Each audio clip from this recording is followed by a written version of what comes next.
Cultural Escola de Línguas Millennium.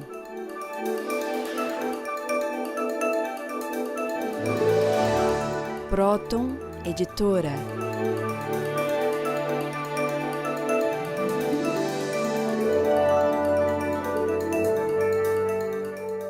Olá, telespectadores do nosso programa Stop a Destruição do Mundo.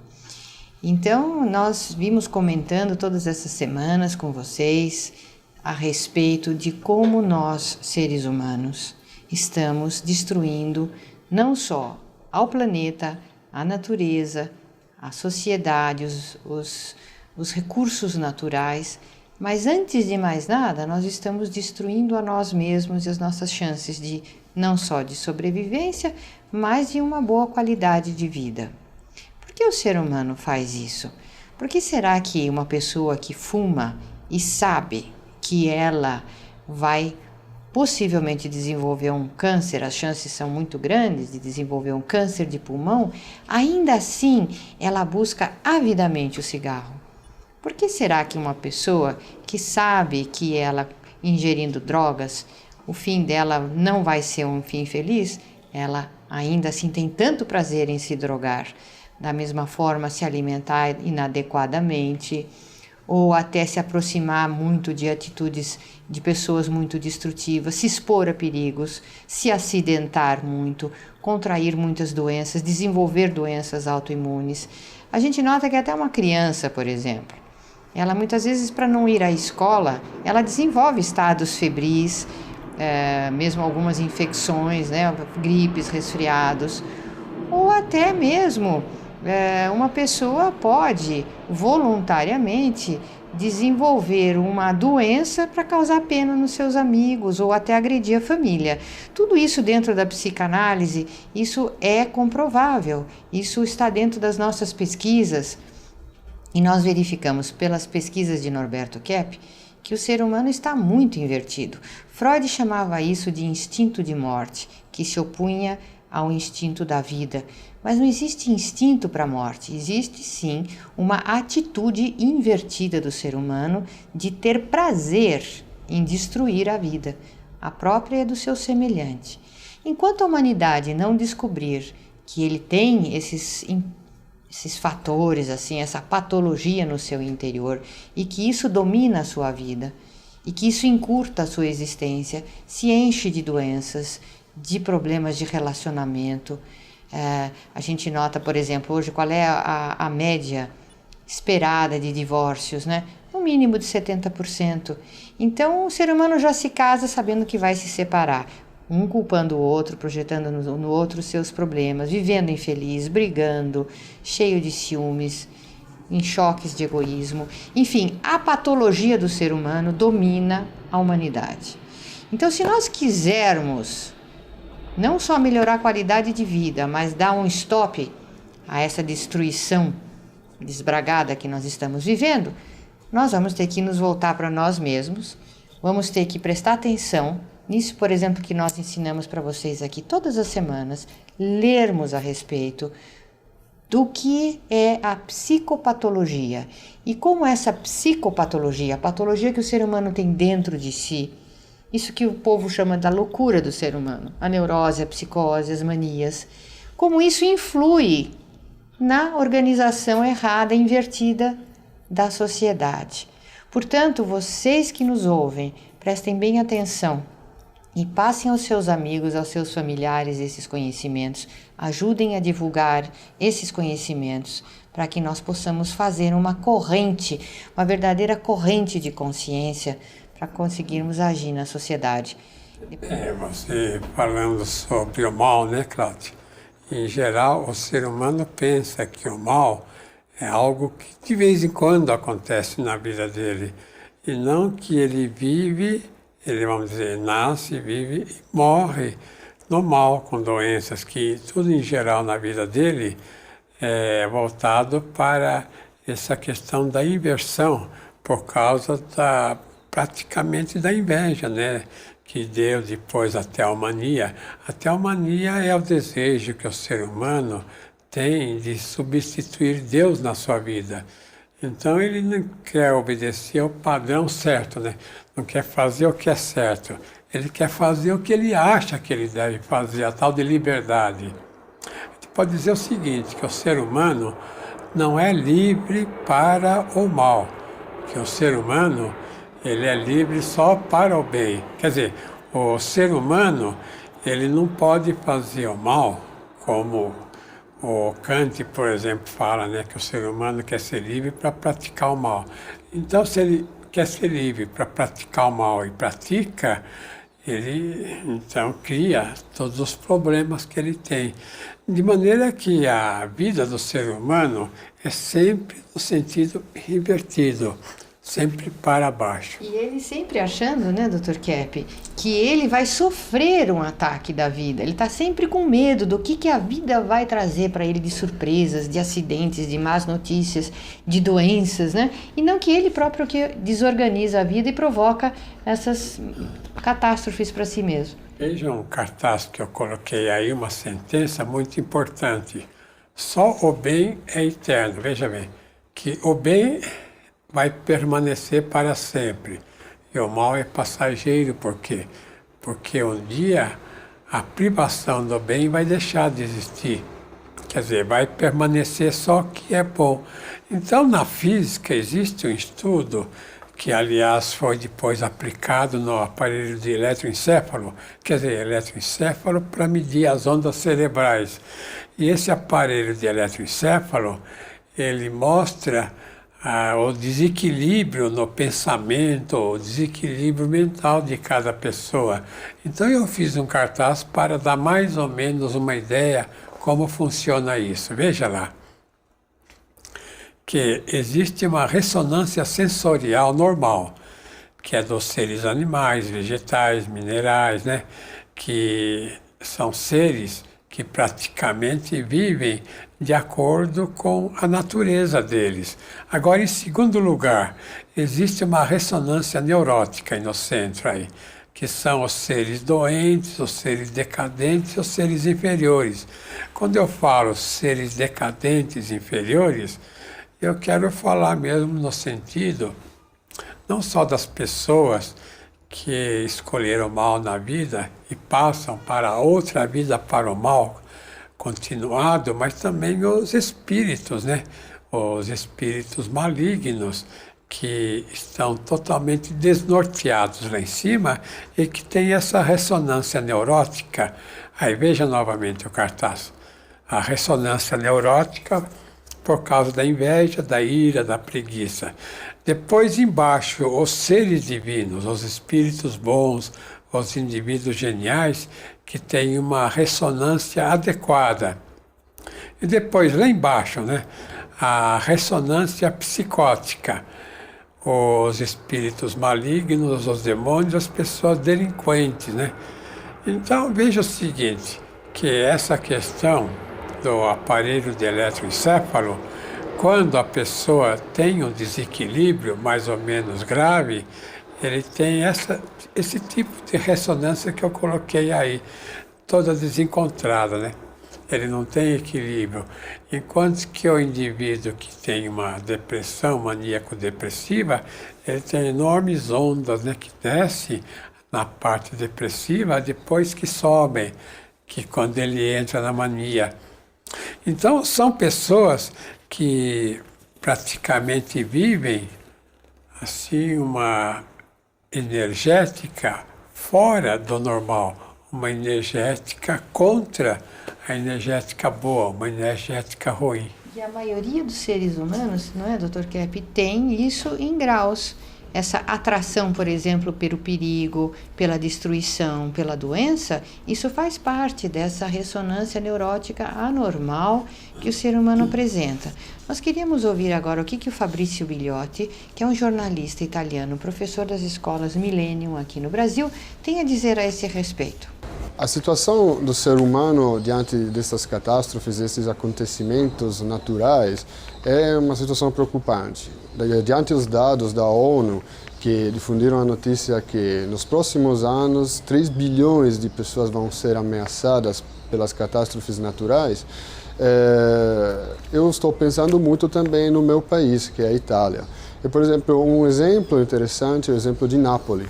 Em Nápoles tem um vulcão, que é o Vesúvio, que mesmo que são muitos anos que este vulcão não é ativo, por baixo da terra, do solo, a atividade continua, até que os especialistas estão prevendo uma possível erupção do vulcão.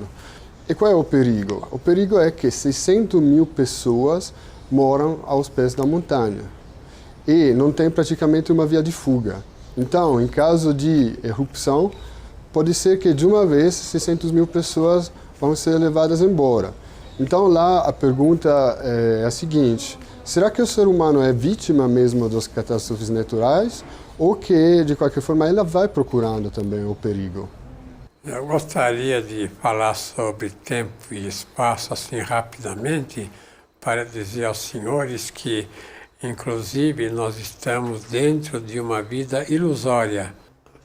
Este livro aqui, Terra, o Planeta Ilusório, eu mostro que, em geral, nós vivemos como essa figura aí que o Munch desenhou, né, o artista norueguês. O ser humano angustiado, desprezado dentro do mundo. Então, o que eu quero dizer é isso, é que a existência do ser humano no tempo e no espaço se tornou agora ilusória, porque o ser humano só pode viver realmente no segundo presente, né? Porque o passado não existe e nem o futuro existe. Onde a pessoa esteve no passado e onde vai estar no futuro também não existe. De maneira que é meio difícil de entender isso, mas esse tempo eterno e imortal acabou para nós. Então nós temos mais um tempo de vida para resolver o que nós queremos. Agora, põe o último cartaz, que sua saúde e bem-estar só dependem de sua conduta.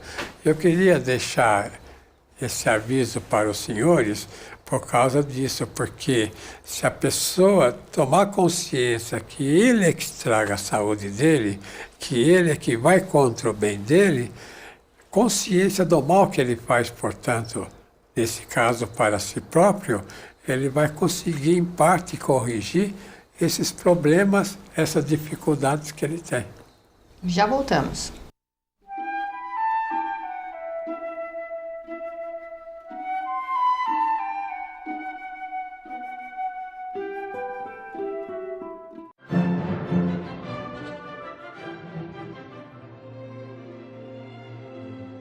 Apoio cultural. Este é um estudo da história da civilização à luz da psicopatologia. Uma análise dos motivos que levaram teólogos, cientistas, filósofos a organizarem, muitas vezes, sistemas contrários ao verdadeiro bem-estar para o ser humano e a humanidade. Em O Reino do Homem, Norberto Kepp faz uma análise científica da ciência, filosofia e teologia, desde a civilização oriental antiga até os dias de hoje. Uma obra fundamental para quem deseja ter uma compreensão universal do ser humano e da humanidade. Um lançamento da editora Proton Limitada. www.editoraproton.com.br. Telefone 11 30 32 3616. Big presentation at 9. An international audience. The translator is late. Now, don't you wish you'd learned English?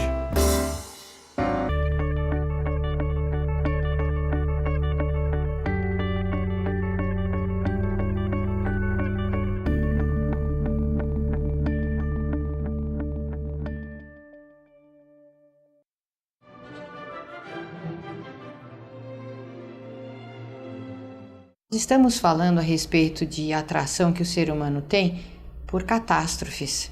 Então vocês podem notar que todas as mídias, eles têm um grande lucro quando eles contam a respeito de grandes perdas humanas ou violências, pais matando filhos, filhos matando pais, e brigas e grandes grandes dramas. Então, o ser humano tem muita atração pela violência. Aliás, nos Estados Unidos, eles fazem ali naqueles filmes em Hollywood, em Nova York, enfim, eles procuram fazer uma união, aliar a violência ao erotismo, dando a ideia de que a violência é como um elemento estimulante para o ser humano. E tanto que as mídias afirmam que se eles não usarem de muita intriga, de muito sensacionalismo e não noticiarem desgraças, que o ser humano não tem interesse pela realidade. Que assuntos assim de descobertas científicas, do dia a dia, da realização do homem, e mesmo da natureza, da harmonia da natureza, da estética, que isso são assuntos já superados, quadrados, são assuntos que não despertam interesse na população. Então, por que o ser humano é assim?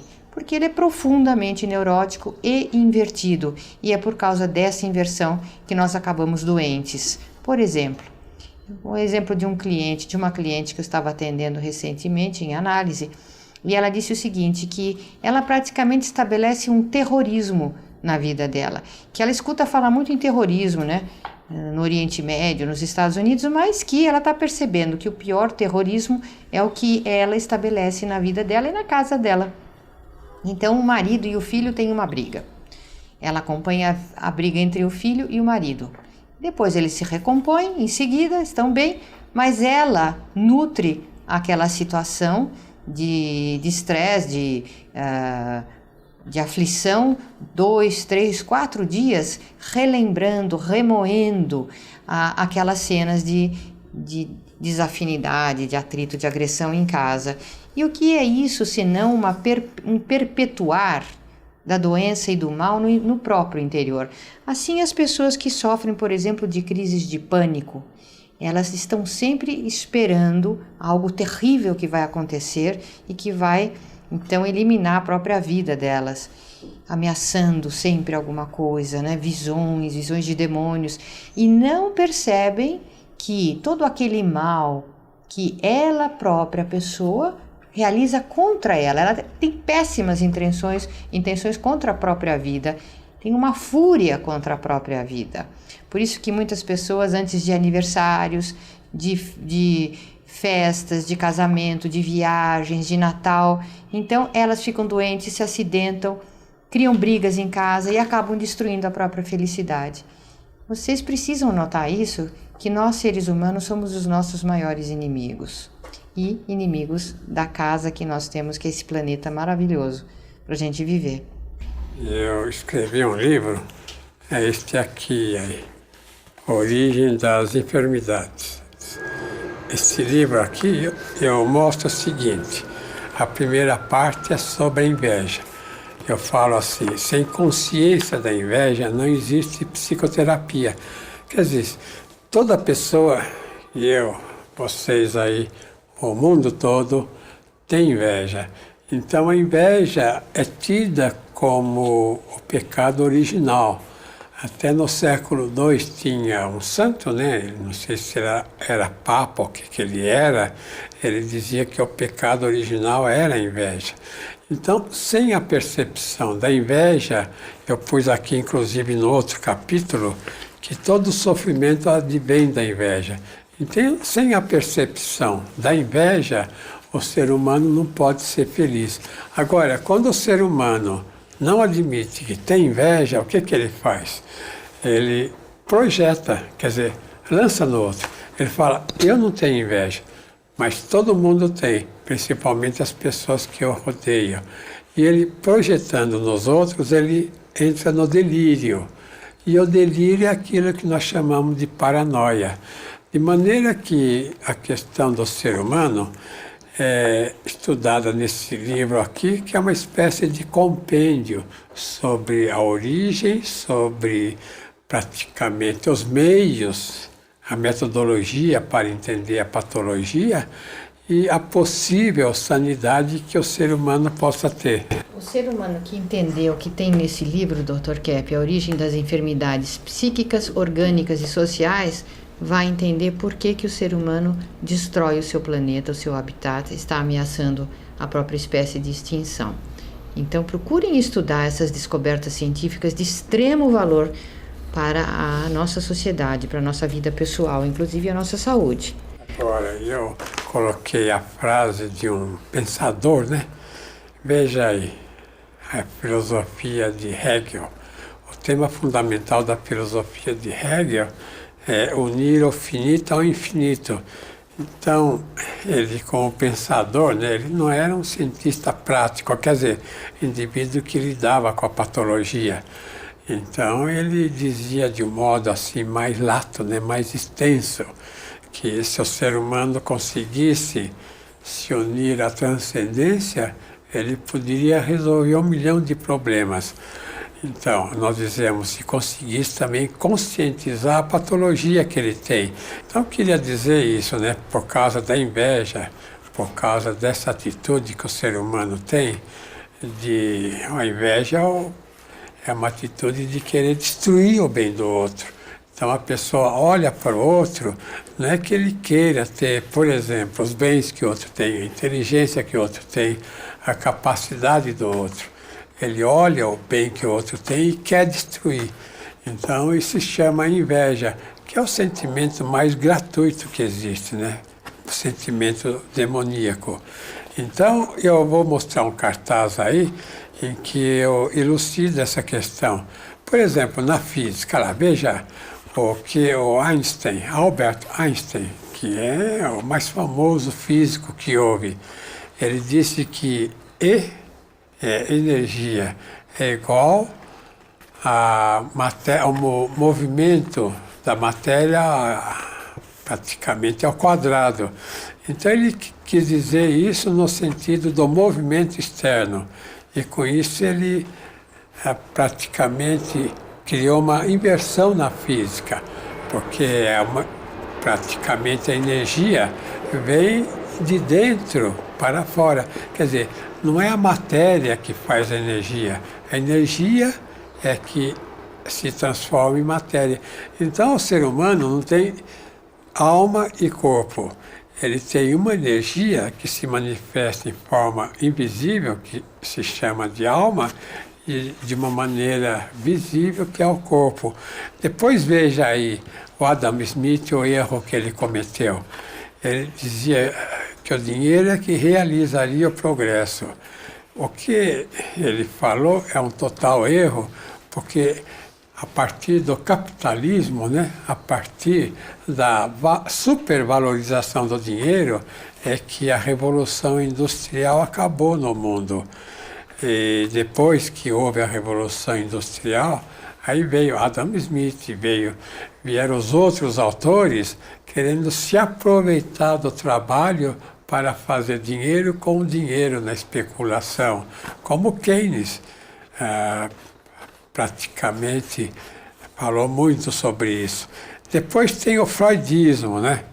Veja o erro do freudismo, que seria a psicopatologia ou a sanidade baseada no sexo. É o grande erro dele. Depois do marxismo, de Karl Marx, que ele queria que a riqueza fosse para o Estado. Esse é um assunto muito importante para ser desenvolvido nos próximos programas, inclusive, mas eu gostaria de chamar então a Sari, na sua entrevista, que é professora das escolas Millennium, e ela é finlandesa, e ela mesma diz que parece que a inveja é um dos principais problemas na Finlândia, o que causa o alcoolismo da população. Na questão de destruição, eu acho que a questão importante, por que a destruição, essa problemática não foi resolvida? É porque ainda anteriormente não foi visto a questão interna do ser humano como agente de destruição. Por exemplo, lá na Finlândia já tem um problema de longa data, que é bem característica da Finlândia, questão do alcoolismo. Então, pessoas têm muita dependência, especialmente o álcool. Isso causa, evidentemente, muitas doenças, as separações da família, e um rebaixamento de produtividade e uma série de outros problemas. Então, aí surgiu a questão por que a pessoa então escolhe esse caminho, e que se observa no ser humano que ele tem uma fúria até contra o próprio corpo. própria vida. Então ela ataca ou com fumo, com álcool, com uma doença, com comer demais, então ataca o corpo. E não é tanto por questões assim que traz prazer para ele, mas é mais uma rejeição que o ser humano tem ao bem. E não é só que ela tem sentimento de culpa de uma coisa errada que ela fez, mas quando ela nega o bem, um sentimento bom, ou ela nega de fazer o bem, ela automaticamente vai ter sentimentos de culpa que ela precisa lidar com esses. Aí ela bebe para não ter esse contato, essa consciência. Então veja que esse senhor, né, ele é um cientista, ele fez uma fotografia da água aqui naturalmente, aí parece um monstro, né? E não sei se é água poluída. Depois aqui ele fez uma oração, aí se transformou uma figura muito bonita. Então, o que eu quero dizer com isso é que o ser humano, ele voltado para a transcendência, ele então é a única maneira de se tornar perfeito. Veja o último cartaz aí.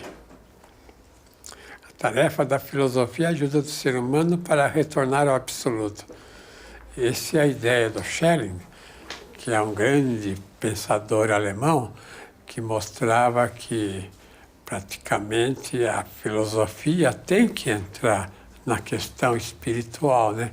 Que fazendo filosofia verdadeiramente é falar do que é espiritual. Então, por isso que o nosso trabalho é denominado trilogia analítica ou psicanálise integral, porque Norberto Kepp foi capaz de fazer essa unificação entre os campos da ciência, da filosofia e da metafísica ou da espiritualidade. Então, convido vocês a frequentarem o nosso site www.stop.org.br